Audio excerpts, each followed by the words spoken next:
People starting bookbinding get very focused on buying tools. Maybe it makes one feel more like a real bookbinder. In professional binderies, you'll find binders making their own tools, jigs and templates. In this video, I'll demonstrate making a simple corner positioning jig, some width gauges and corner templates.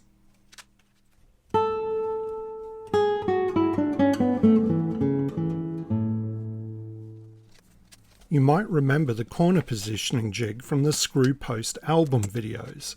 It holds material in a corner so that other templates can be used to mark, cut or punch pieces of material in a repeatable way. For the albums, I needed to punch holes for the screw posts in the same position for each leaf of the album. This is a very simple jig, and the key is to have two edges that meet at a right angle.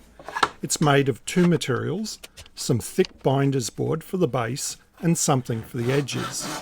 I used some finished timber from the hardware store. Instead of wood, you could just use some binder's board. But I wanted something at least 6mm or 1/4 of an inch thick, and I would have had to laminate board together to make this. And I always keep some of this small finished pine in the garage for projects just like this. I wanted this jig to be large enough so I can potentially do larger albums, but not so large as to get in the way when not in use. I used a piece of my standard sized 2.4mm thick binder's board, which is about 20mm larger than A4 in width and height. I cut a piece of wood for the short edge and glued it in place, and then cut a piece for the long edge and carefully glued this in place using my plastic square to make sure the inside edges of the wood are at right angles. The key step is using the square to make sure of this right angle. The saw I'm using is generically known by woodworkers as a back saw, and more specifically a gents saw. This is the saw I use for cutting kerfs for recessed sewing or for sunken kettle stitches. I used to think that sewing on recessed cords was the peak of bookbinding, but I have gone off it and now only do it for historical models. I do cut in kettle stitches more often, especially with splitboard attachment style structures with a hollow on the spine. I wonder if this is even necessary or if I just do it because it's in Johnson. I guess the point is that there is one woodworking saw that might be useful to a bookbinder, and it's something like this saw. And the one I use is still manufactured and easily found and not overly expensive. The details are in the description. When using this jig to punch holes in album pages, you'll notice I put a piece of sacrificial board under the pages before punching the holes. Otherwise the jig will be soon riddled with holes, which will shorten its useful life. To cut the wood to length, I used a bench hook, which will also be familiar to woodworkers, but mine is my bookbinder's variation. It's made from the same binder's board and some scraps of wood. The key feature is that the binder's board extends well past the backstop, which protects the bench from the tip of the saw. I just use the same glue to put these things together as I use on my books. The second thing I'll make is simple width gauges. The key to these is being able to measure and cut board accurately. I see so many beginners struggling with this. It's an essential and basic skill of bookbinding. Measuring and cutting are the skills of bookbinding. I think the reason people struggle is that they don't learn how to do it by following a technique. They just try and make it up as they go, and they use poor tools. I think learning bookbinding is like learning music. It's a lot easier if you follow a technique and you have a usable instrument. Practicing cutting board by making these width gauges is a bit like doing scales. I have a video on how to cut board where I go into the details of this subject, but I'll cover the basics now. I recommend getting a high quality engineer's steel ruler where the end of the ruler is the 0 mark. This is the key to the measuring technique I use. I like the ones that are very stiff so they spread the downward force over a wider area, and with a satin finish which grips the material and is less likely to slip. I don't like cork-back rulers or putting emery paper on the underside. I measure from the straight edge of the board and make a mark in the board at the end of the ruler using the tip of my knife. I slide the tip of the knife towards the end of the ruler until it makes contact and is stopped. I don't use a pencil.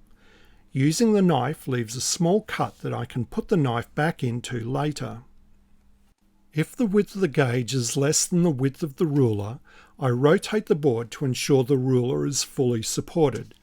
Ideally you cut on the scrap side, but if you do mess up the cut, you just straighten the edge and start again.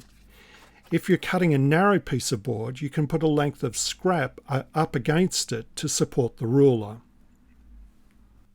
In addition to the ruler, the other essential tool is a quality knife. I use a 9mm snap-off blade Alpha knife using the Alpha standard 9mm blades. I can cut just about anything with this knife.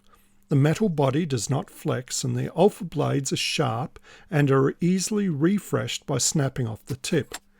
Some people think you need a heavier knife to cut thicker board, like a box cutter or the 18mm snap-off blades. These knives are thicker and need to push more material aside to cut, meaning they drag more. They're no better than the 9mm knife, maybe worse.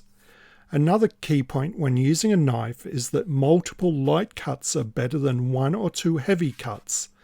The blade is less likely to flex and you're more likely to cut a square, straight edge. The final thing I'll make is a simple template for cutting corners of books covered in a half style. The size of book I make most often is A5, and triangles of covering material with 2 right angle sides equal to 10 centimeters is perfect for this. It's slightly larger than needed, so you can apply the corners and then trim them neatly after they're attached. From some scrap board, I can quickly make 4 of these templates by first cutting 2 10cm squares and then cutting these diagonally. This style of covering is called a half binding style, even though it's the covering style, not the binding, because the spine and corner material roughly cover half the board. There is a thing called a 3/4 style, where the spine piece goes almost to the centre of the board and the corners are so large they almost meet the spine piece at the head and tail. 3/4 bindings are quite ugly and you don't see them often. To use the template, I can draw around it 4 times and then cut out the corners. Now I bet you're thinking, do you really need a template to cut these corners? Not really. You can quickly draw the corners on the covering material and cut them out. And did I really need to make 4 of these templates? These templates really come into their own when you're using leather and you're trying to get the corners out of the odd-shaped pieces of leather left after you've cut the larger pieces out. You can use the 4 to position them and make sure you can get the 4 full corners. Also, don't forget the tip of the corners gets cut off, so if this hangs off the leather a little bit, it's still usable.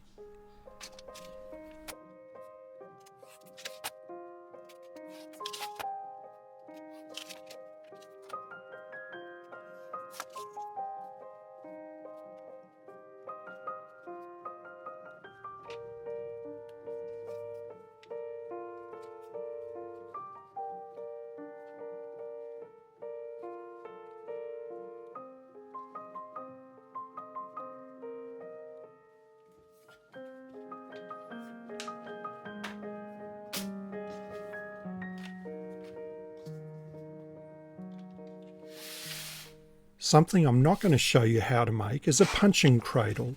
I almost never use them, and I think they make pre-punching sewing holes slower and less accurate than my favourite technique of using a hooked piece of card. I did make one before doing a workshop with Kathy Abbott on concertina guards, and it was a useful tool for punching the holes in these tightly folded concertina guards. But I made 2 guarded books after that workshop and none since. I will make more in the future, but I'll probably just use my hooked piece of card rather than making a punching cradle. I hope this video helps you take more control over your bookbinding so you don't have to rely on jigs and templates made or supplied by others. These are just a few of the things you can make, and more complex jigs are also possible. Until next time, cheerio.